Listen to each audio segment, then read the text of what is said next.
చినిగిపోయిన note కథ. మనలో కొంతమంది చినిగిపోయిన నోట్లని దాచేసి మంచి నోట్లలో కలిపేసి ఎదుటి వ్యక్తికి స్పష్టం చేయకుండా వారికి ఇచ్చేసి కష్టపెట్టి మోసం చేస్తూ ఉంటాం. ఇది ఆపాలి.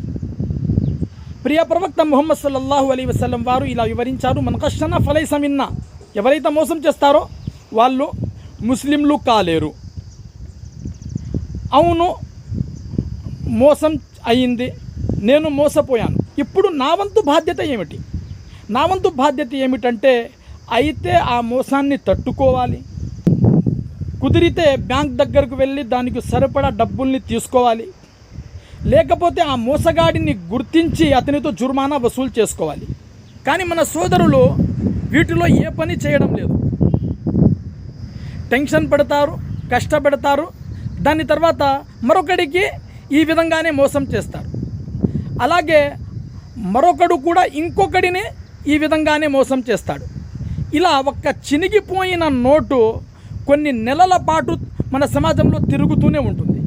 దీనివలన ఎంతోమంది బాధకు గురవుతారు, టెన్షన్కి గురవుతారు, మరియు మనసు నొప్పికి గురవుతారు.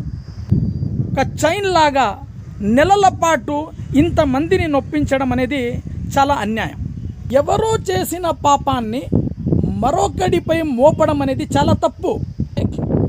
ఎవరో మీ అప్పు ఇవ్వడం లేదు, మీ దగ్గర డబ్బులుండి కూడా మీరు మరొకరి అప్పు ఇవ్వడం, ఇలా చేయడం తప్పు కాదా? సో ఫ్రెండ్స్, ఇది ఒక నీచమైన పని అని గుర్తించాలి.